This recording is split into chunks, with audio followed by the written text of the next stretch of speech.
We are joined now by Noah Pollak, Weekly Standard columnist and executive director of the Emergency Committee for Israel, bringing us the latest news on the conflict there against the Hamas terrorists in Gaza. Thanks for joining us this morning, Mr. Pollak. Great to be here. So this time we have a ceasefire. Well, let's go back for a moment and talk about the ceasefire that never was last week, because it looks as though this was a ceasefire that was thrust upon the Israelis, and Hamas violated it in an atrocious way almost immediately. And Prime Minister Netanyahu had some pretty stinging words for the Obama administration in light of that. Yeah, I mean, this was something that the administration had really pressured Israel very strongly to do, and Hamas used it as they have done in the past to actually try to stage attacks. And in this case, they carried out a very successful attack. They popped out of a tunnel about an hour and a half after the ceasefire went into effect. A suicide bomber blew up some soldiers, and they dragged one soldier into a tunnel. He's been ruled killed in action. They have evidence that he was killed, but they were able, it looks like, to drag his body back.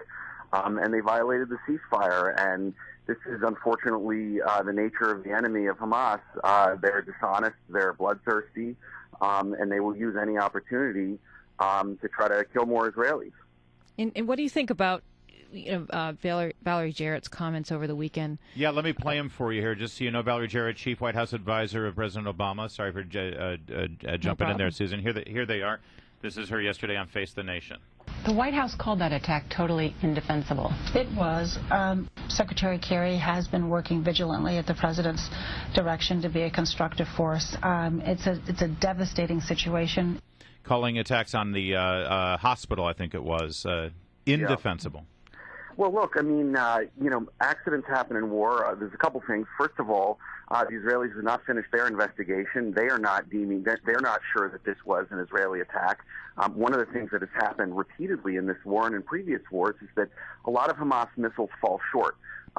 These missiles are not, extremely advanced projectiles, and sometimes when they fire them at Israel from inside of Gaza, they fall short and they land on buildings in Gaza.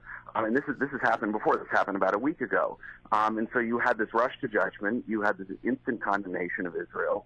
And the other thing is it's not that it's indefensible. It very well might be defensible, because what happens over and over again is Hamas uses UN facilities to store weapons, and not just to store weapons, but to attack the IDF. You imagine yourself, you're a soldier, you're in dense urban combat, and someone is shooting, an anti-tank rocket at you from a location, and you return fire, and it turns out that location is, some UN facility where there's civilians inside. It's a terrible tragedy. It's obviously horrible. This is not something that the Israelis or the IDF wants to have happen. But this is what happens during war, and for the administration to come out and instantly condemn Israel, saying this is indefensible. Well, actually, it very well might be defensible, and I have a feeling that there's numerous examples one could pull up in the past of the U.S. military of similar things happening. There's this failure of moral clarity on the part of the administration where they blame Israel entirely for this, when in fact the people who started the war and the people who choose to fight from these civilian areas is Hamas. Yeah, but you see this pattern now from the administration, Noah Pollak. Every time they say something like this, as Valerie Jarrett did yesterday, saying that it's indefensible, it seems like every time they say it. Mike McKay, if you could bring up 42B for me here. My audio board is not working. Every time they say something that seems very critical of Israel, and as you said, seems to equivocate and show some sort of moral equivocation on both sides, they then always follow it up with this disclaimer. Israel absolutely has the right to defend itself, and we are Israel's staunchest ally. Is that ringing home? Does anyone believe that at this point? Yeah, this has become a platitude, and the administration basically wants to take several different positions at once here, and they all, I think, revolve around the administration's unwillingness to see the reality of this conflict. They want to say, of course, that Israel has a right to defend itself because, how could they say anything else? Even the Europeans acknowledge that. But at the same time, they want to broker a ceasefire. Well, the people who keep refusing to have a ceasefire is Hamas. There have now been 6 different ceasefire attempts. Hamas has broken every single one of them. There were numerous previous ones where there was supposed to be humanitarian pauses and Hamas will shoot rockets during them. And, the administration is just uncomfortable being unequivocally on Israel's side. And so they end up, it's like a lot of fancy footwork, where on the one hand, they're for Israel's right to defend itself, and on the other hand, when Israel does defend itself, if it doesn't do that absolutely flawlessly in a way that has never been seen in the history of warfare, they're going to end up with Valerie Jarrett on the Sunday shows, or they're going to end up with a State Department. So what do you see happening, though, at this point? We've got this limited ceasefire. All these ceasefires have been unsuccessful. What in the short term, what do you think is going to happen?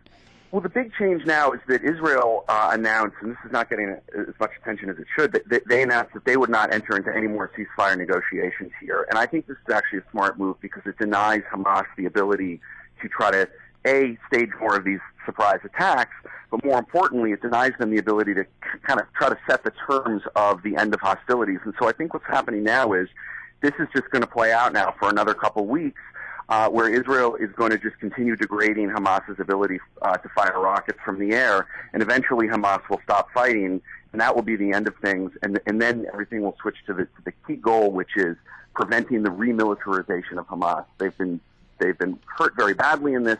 How do we stop them from rearming so that this scenario doesn't play out again in 2 more years? And Israel just is going to get some additional money from the United States, $225 million for their Iron Dome missile defense system. Does that play into any of this at all?